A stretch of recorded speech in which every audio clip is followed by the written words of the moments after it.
What's up, y'all? This is Clayton from The Hoth, and welcome back again to another episode of Keywords and Cocktails, the show where we usually drink cocktails, and today we're not drinking any cocktails at all. We're actually drinking coffee, so coffee edition. Today on the show, we got my homie Chris. What's up? What's up, buddy? Thanks for coming.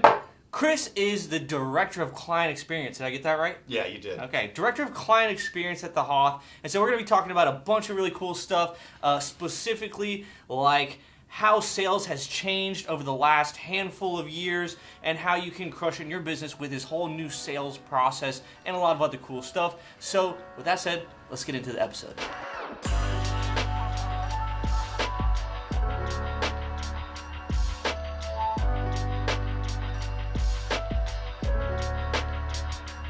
So today on the show, we actually made some coffee here, and you want to talk a little bit about it? Yeah, sure. So first off, shout out Bailey from Misto Box and also Topeka Coffee Roasters. You just happen to be what was in my box this week.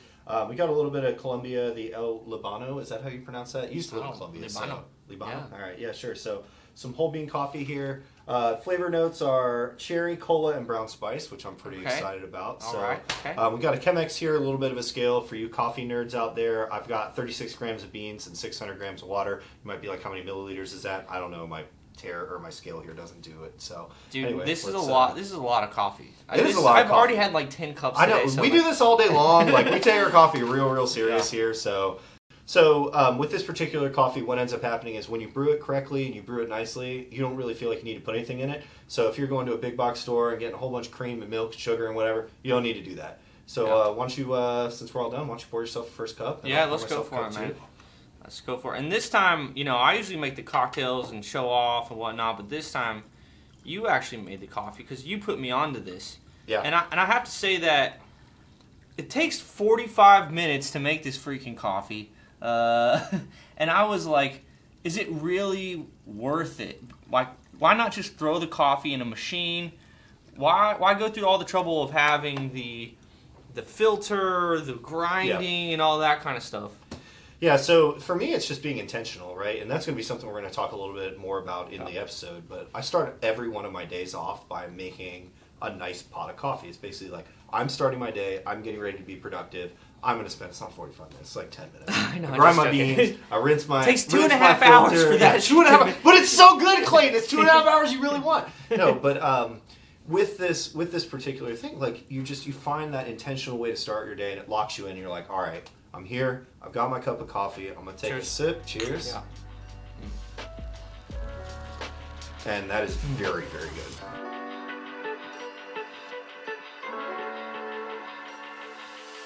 That's actually one of my favorite stories about how we got you onto like fancy coffee. Is we got stuck in New York City. We were supposed to fly to Thailand. Oh yeah. Got stuck in NYC, but we went to the Starbucks and we spent $33 on 3 Chemexes. Yeah. And it was the best coffee I've ever had in my life. I think that's the day that I became a Chemex believer, a pour over believer, because there's a huge difference between the regular cup of coffee that you get and then the preparation mode that really just brings out everything in the coffee. And for people that are just workers, grinders, you get in the office and you just do your thing and like your work is like, you know, that's what you do.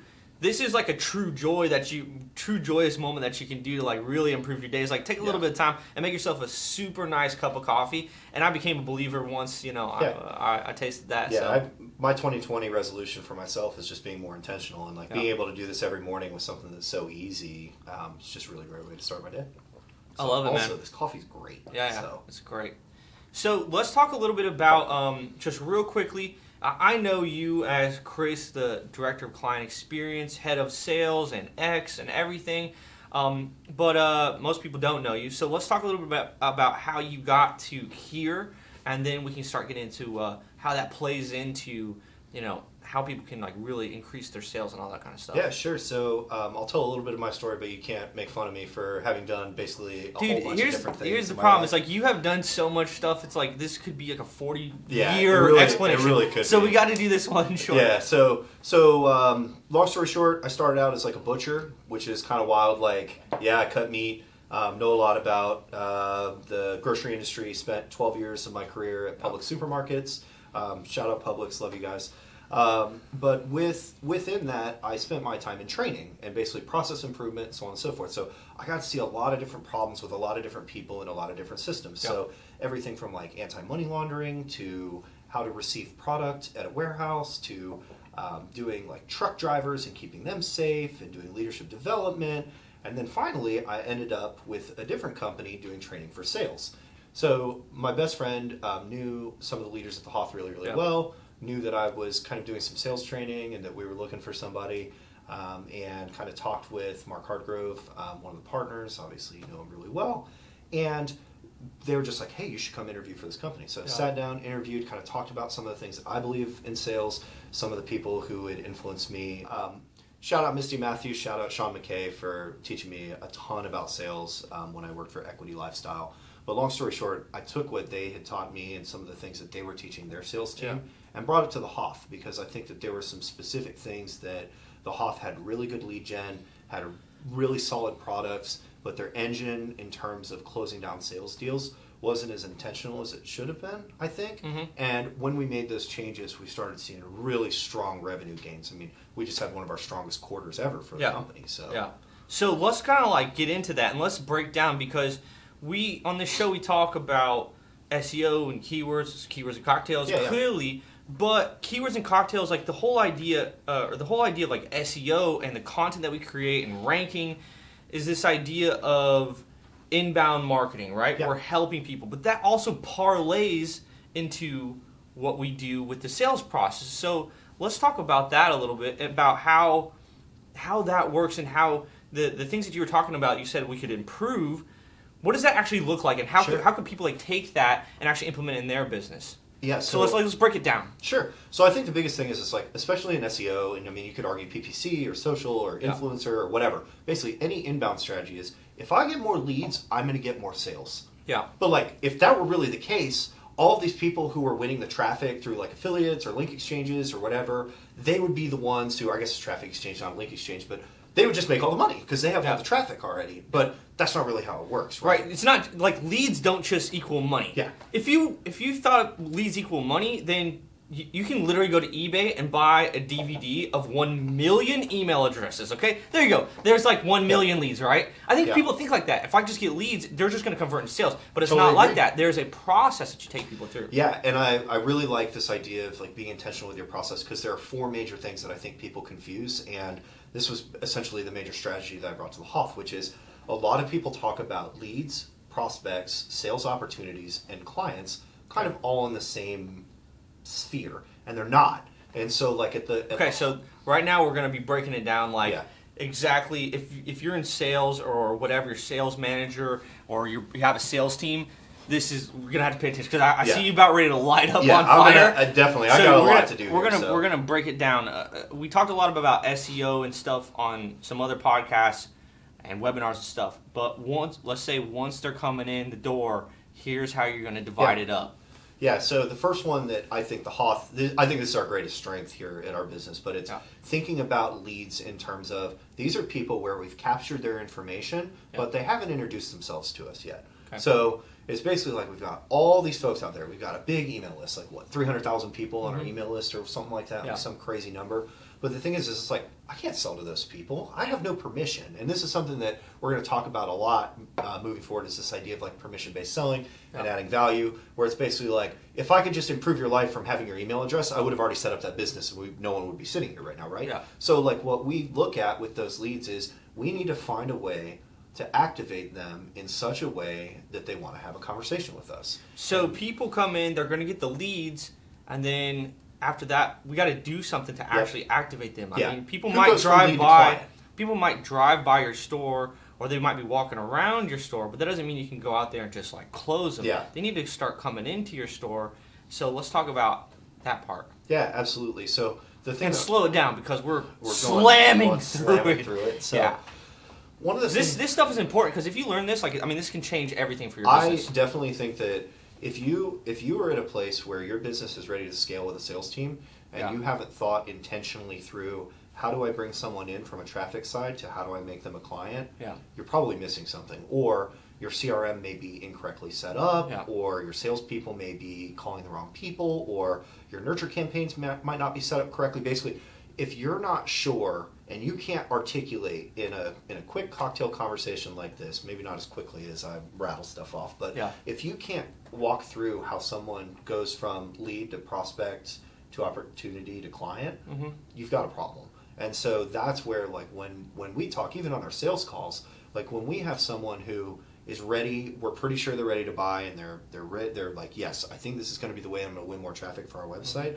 I like to go a step further and say, hey, okay, so people went to your website, but like, how are they opting in? Yeah. How are you going to follow up with them? How are you going to get them over the line? How are you going to keep them once they actually purchase from you? Yeah. Like, one of the big things that I know we talked about with our business is when people purchase, like, their actual buying cycle from the time they swipe their card to 120 days out, they're still evaluating what we're doing. Yeah. Like, we haven't actually won them as a client yet. Yeah. We don't get to extract the lifetime client value from them just because they swipe their card one time. Like, we need to really map out that total process.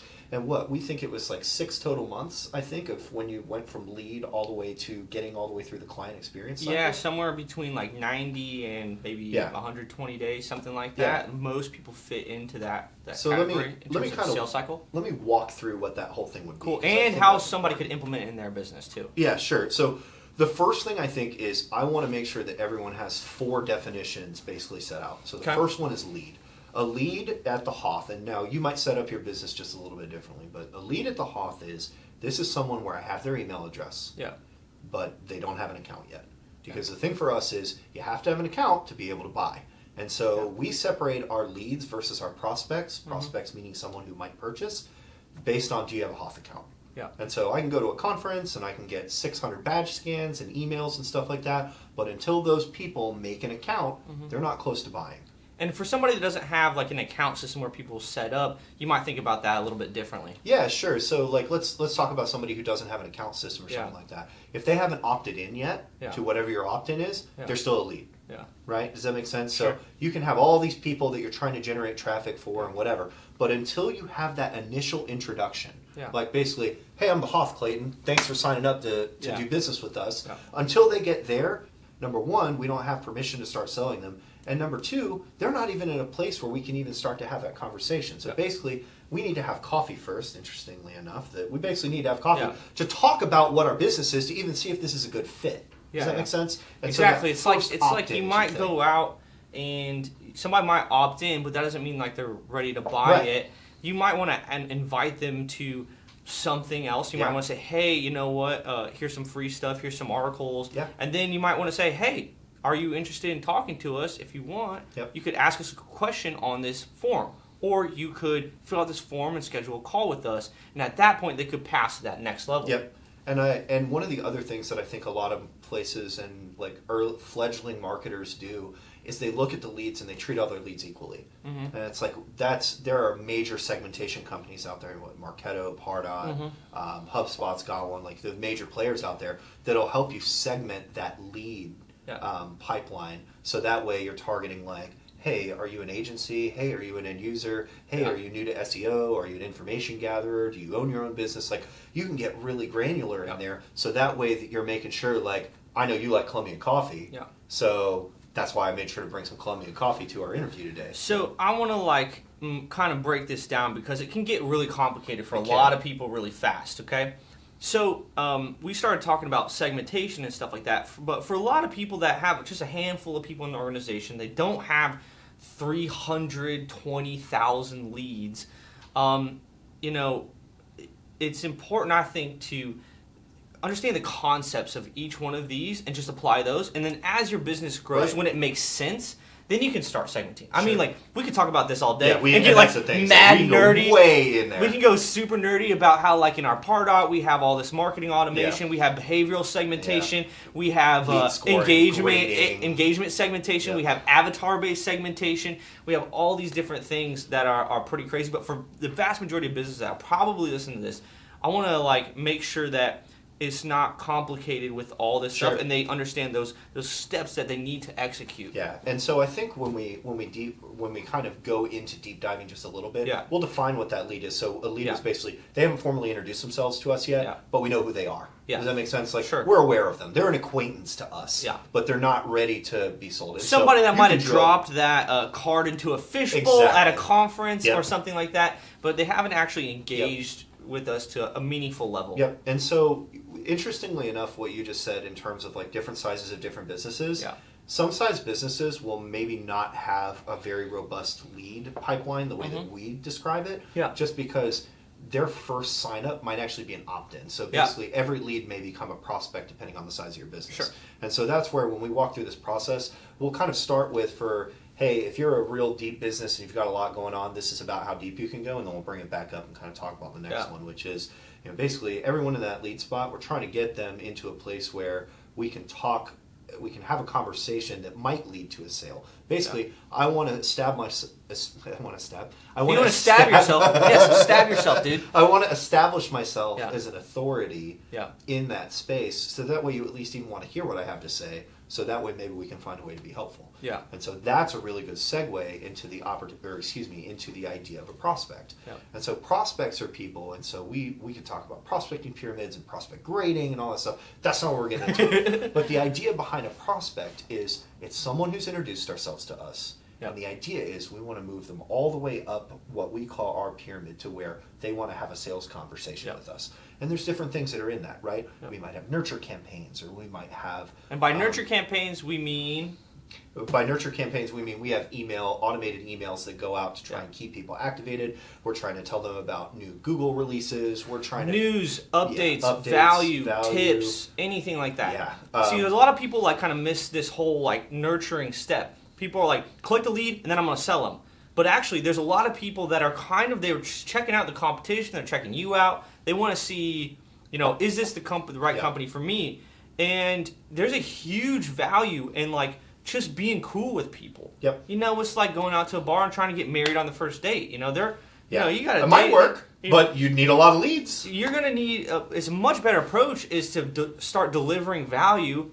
And when they decide that you are delivering value, you are a trustworthy Yep. authority, then they're going to raise their hand and move on to that next level. Yeah, and I really like the idea of like that opt-in, because again, it's all about that permission to keep going. Exactly. And that's more or less what we're trying to do is I want to find a way to communicate that either I can help you or I can provide you value Yeah. in the services that I have to offer you in order to get permission to start a sales conversation. Yeah. And so all the things that we do in the prospecting side are all about trying to get that permission to get a sale. So if you were looking at this from how does this help my business? The first one is really intentionally knowing who you don't even have close to permission with. Those are your Yeah. leads.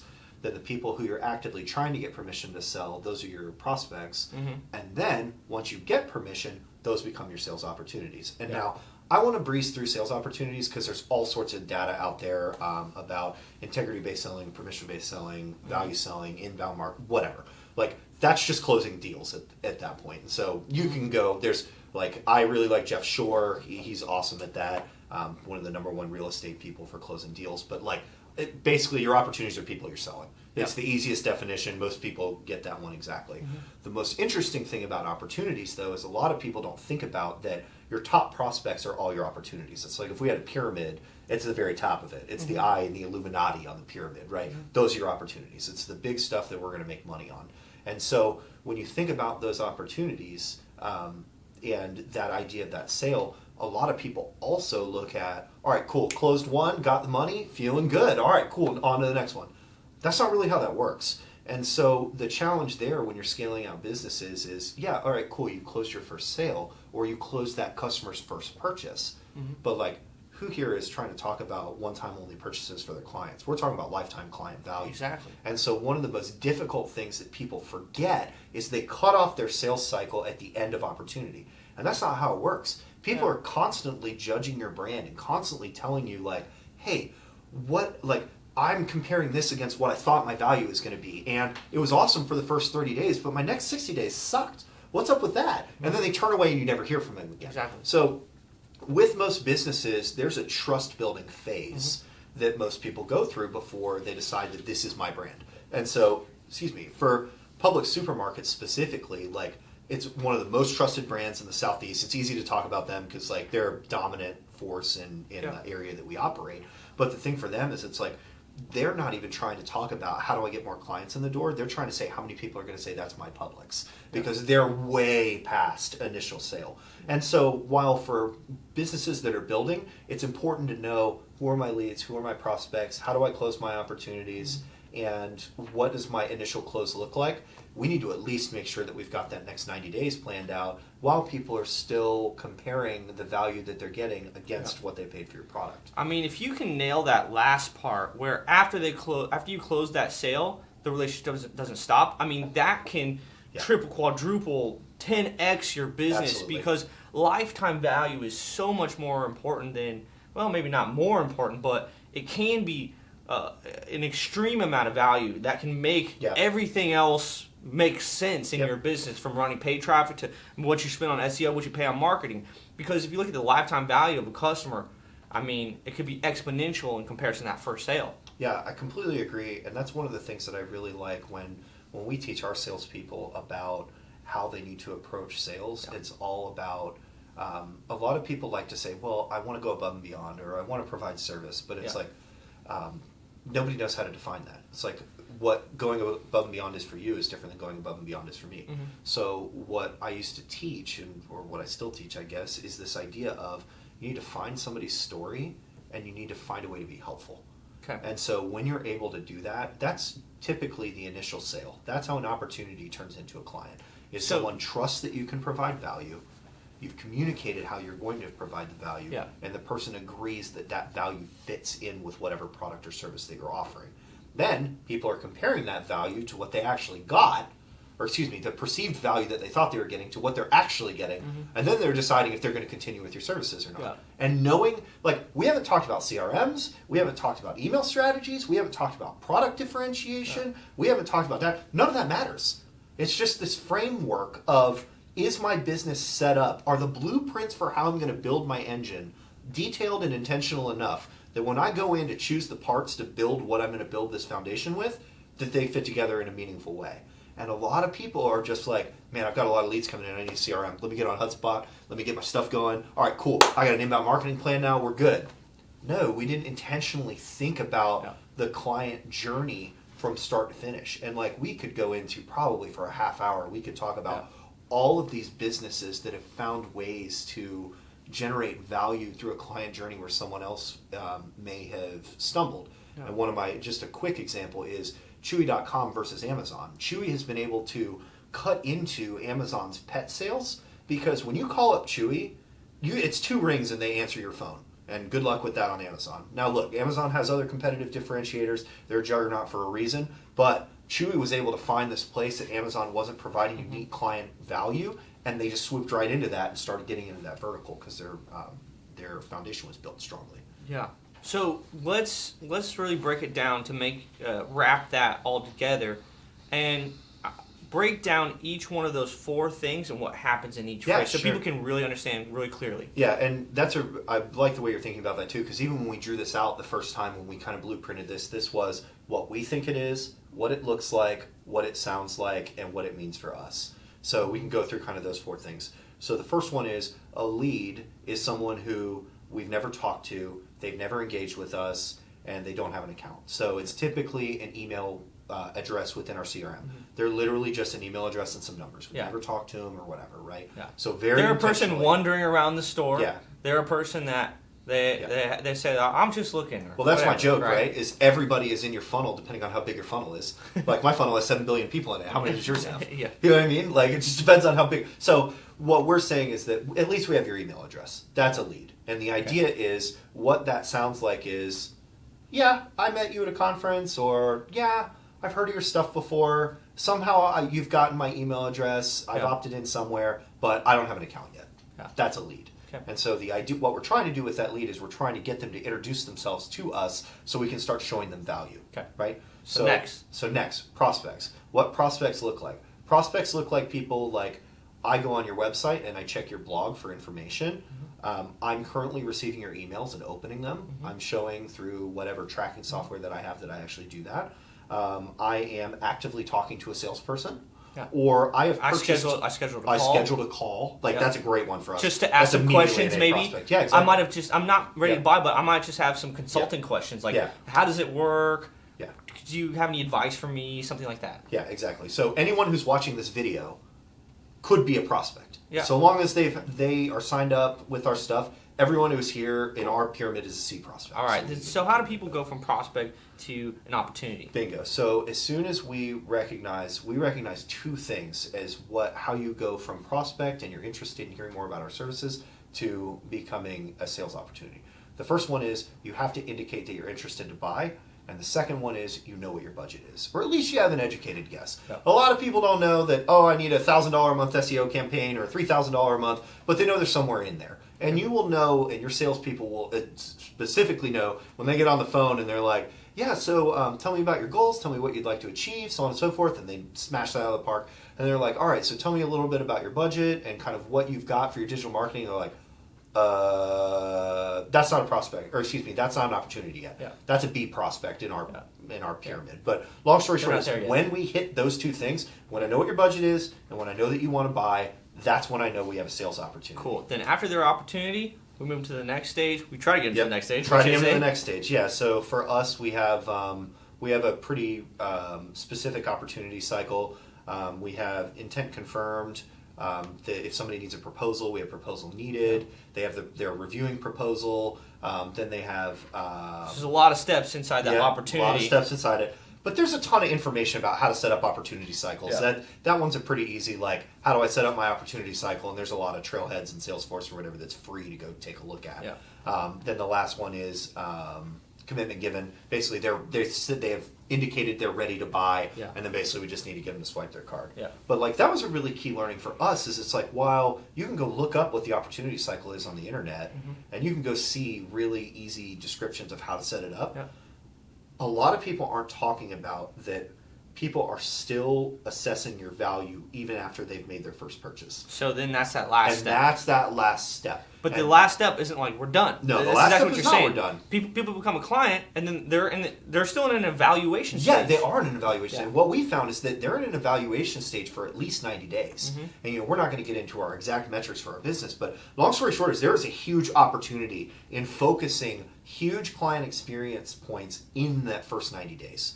Because that's where people are, I bought, but I'm not sure if I trust your brand wholly yet. You're still making good on your value promise. Yeah. And I think that's a really good way to think about it. So leads are people who haven't introduced themselves formally to us yet. Yep.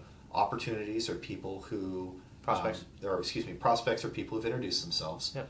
Opportunities are people who've given us permission to sell. Yep. And then clients are people who have spent with us, but we still need to make sure that we're communicating that value long term. Cool. Nice. I love it. Okay, so man, those 4 stages are pretty intense, but I think with people, you want some more of this? With the last 3 drops, yeah, no problem, man. Anytime. Yeah, thanks. So the 4 steps, if you're intentional about it and you can understand those and implement them, I mean that can really define your sales process, so people can understand what stage they're in. So that's pretty powerful if you can actually implement that in your business. Yeah. What I want to talk about next is, a lot of people haven't defined that kind of stuff, and they're doing sales in like an older way or something like that. Maybe an outbound strategy. Yeah, they might be doing outbound strategy. Like at the Hoth, we actually don't do any outbound. We don't do any cold calling or anything like that. We actually all do inbound. So people are coming. We're ranking on Google. People are searching for problems. They're finding our website. They're opting in, and that's how they start getting into this flow. And that's a really value-first approach.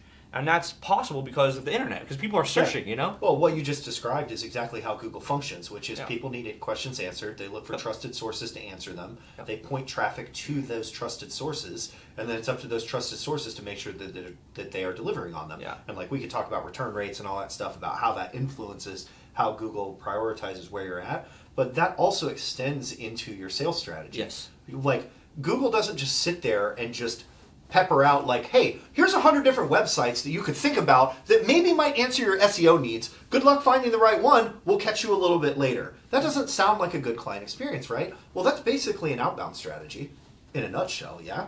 People are just, in the past, people are just hammering people that might not be ready to buy, might not be even looking for your stuff. And in this case, we're actually attracting people to us.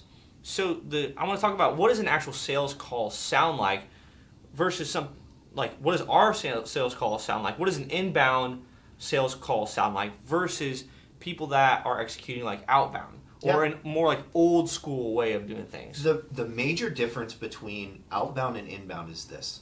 Outbound says, I have value to add to your life. Yeah. Inbound says, hey, I read about this and it sounds like you have value. Can you tell me about how you can help me? Mm-hmm.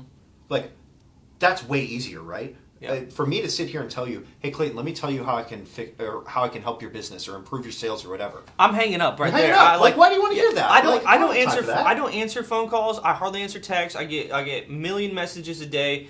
In the 1950s, maybe people were like, "Oh, the phone's ringing. Let me go pick it up." That doesn't happen in 2020. Yeah. I mean, people are ignoring everything. A phone call from your friends and you're annoyed. What is this? Exactly. So people are not picking up their phone anymore. So how do you connect with a world that doesn't want to be contacted like that? Yeah. You get them. This is exactly what you just talked about, right? You put out the help and they come to you. Exactly. And they give you permission. When they opt in and say, yes, please send me your stuff, then it totally changes the conversation. Yeah, it's not even really about sales anymore. It's about matching what we offer to a client's needs. And that makes it beautiful for everybody. It makes it better for the client, and it also makes it better for the salesperson because now we don't even have to sell. All we have to do is consult and match them with the right. And I'm truly for your best realtors, your best new home salespeople, your best car salespeople. They're all doing this. Yeah. They're just listening to your needs and matching you with what you have. So what would that actually sound like on the phone? Like, what does an actual conversation sound like? Yeah, sure. So, I mean, we can model this just a little bit if you want. Just real quick, Yeah, so just hit me up like, hey, this is Chris Lancaster from the Hoff on a recorded line. Thanks for taking time to call me today, Clayton.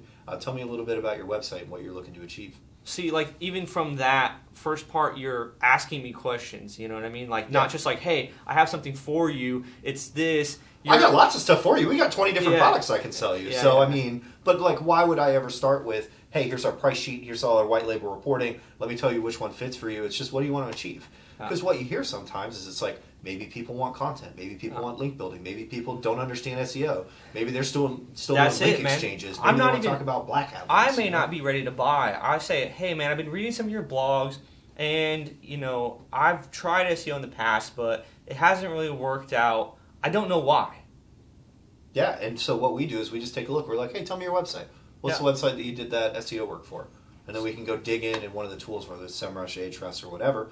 We take a look at what exactly it is you're looking to achieve. And I think that's my favorite thing to ask, and I think you were one of the people that kind of helped me frame that question, which is whether it's how am I helpful, how do I add value, or what are you looking to achieve? When a client answers that question, they're implicitly giving you permission to tell them how to achieve that. Yeah. And so being able to ask that question, I really think is mostly only possible through inbound. Mm-hmm. Now, are you going to get an outbound person where maybe they just didn't know about it yet and it turns into an inbound call? Maybe. Yeah. But like for inbounds, you gave me permission to call you and tell you about and to ask you questions about what you want to achieve. So we always start there. Yeah. And so it's like if we wanted to talk a little bit more about coffee, and it's like, hey Chris, I want to make a perfect cup of coffee. What do you do?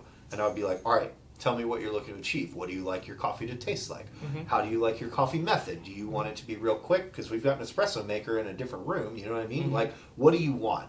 And so by answering that question, that is a completely different statement than when we're doing outbounds. It's just like, I got coffee. You want some? And then by the end of that conversation, how hard is the sale to make? The sale makes itself. Yeah. It's all about trust. Because the thing is it's like we don't typically do hard close tactics or whatever. Yeah. That stuff just doesn't work. It's like not necessary. It might work sometimes. Yeah, maybe. But it's not. It might help you get the sale today. Yeah. And you might get the card swipe, but you haven't gotten full client buy-in. Yeah. Because here's the thing. This isn't like closing on a house. Like when you close on a house or you close on a car, you walk away and the sale's done. You're not buying another car for another however long or whatever, or another house for however long. Unless you're investing, it's irrelevant. But the bottom line is for people who are doing like service-based selling or they're looking at lifetime client value, you can't hard sell Because if the product doesn't work great, you've lost the customer forever. Yeah. So you'd rather not hard sell, and you'd rather continue showing them that value so that you can extract the lifetime client value.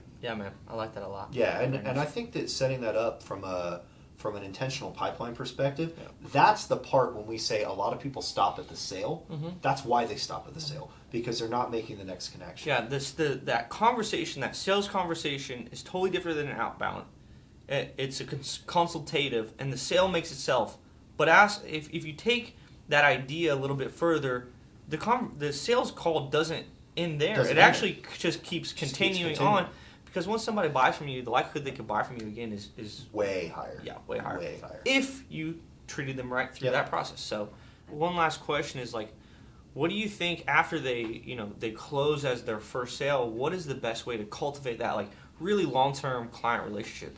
Yeah, so the first thing I like to think about is really this. What was it they wanted to achieve? What was the story we laid out to tell them how they were going to achieve it? And then we need to color in the details from the story of what they're actually achieving. And so when you're able to set out like, hey, if you create if you create quality blog content, you back that up with backlinks, you build your brand, we think you'll win some traffic. All right, well, that's the story that we told you. Okay, now, after you've created, here's the content that you created. Does this look good to you? Okay, cool. All right, check. We've created that value. Next one. All right, here are the backlinks that we've helped you achieve.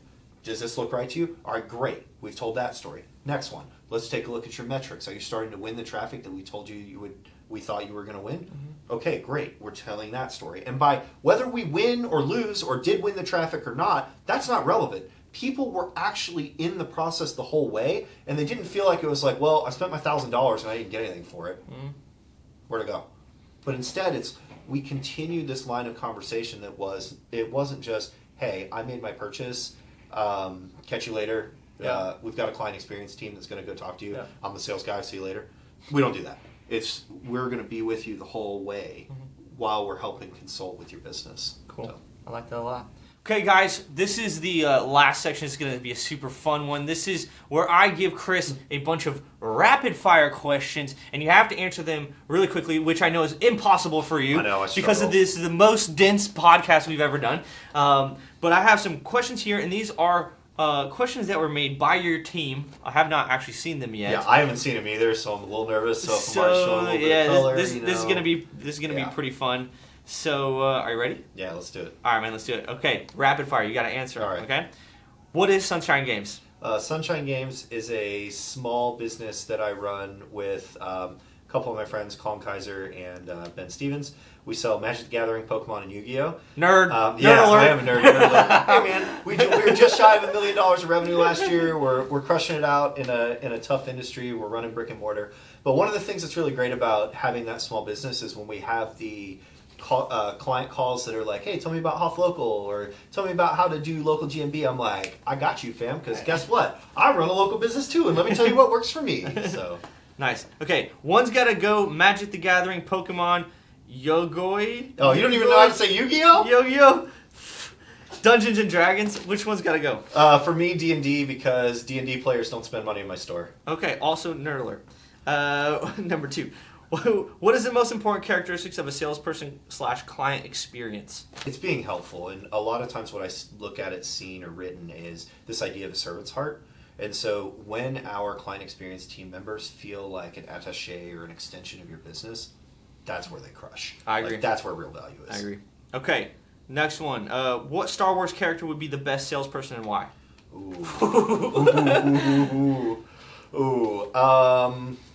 I'm probably going with a young Obi-Wan because he always started with the heart. That would be one. And then 2 is Anakin would have been a great salesperson, but we would have had to have kept him from kind of going off the deep end. Just remember, he's got the high ground, dog. I hear you. Okay, last one. What superpowers would benefit salespeople the most? Empathy. And I know Is that a superpower? Well, it's not so common. So I agree. Yes, is true. I think that truly being able, I know you're big. Empathy might have been a fluffy solution. It's probably mind reading. Because one of the Yeah, things that's actually. the hardest, the real answer is mind reading.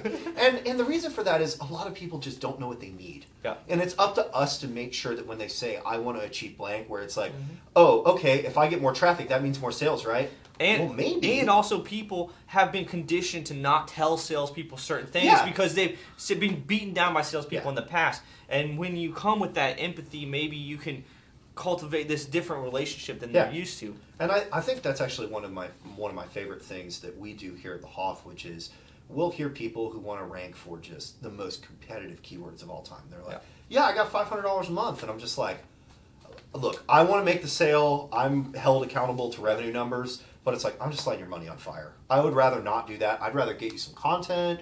Let's not spend it on backlinks. Let's make sure we're building your brand and so on Here's and so some forth. alternatives. Here's some alternatives. Because like you're not going to win that keyword on that money. Yeah. But we can build your brand. We can do product videos. We can do blogs. There's all sorts of stuff we can do to help you. But we can't start with that as our expectation that we're going to win a giant keyword on $500 a month. So. Cool, man. I love it. All right. Well, thank you so much for joining. Yeah, man. Hope Thanks for letting me have some everybody coffee. learned a lot. Felt good. Thanks for joining us this time on Keywords and Cocktails, Keywords and Coffee. More like Coffee tales. deep sales process development We and can't coffee. drink and talk about this stuff. So. If you guys like this episode, leave a comment below, smash that like button, hit the subscribe. We just hit 7,000 subscribers. Woo! Little baby. So thanks for watching us, and we will see you guys on the next one. Peace out.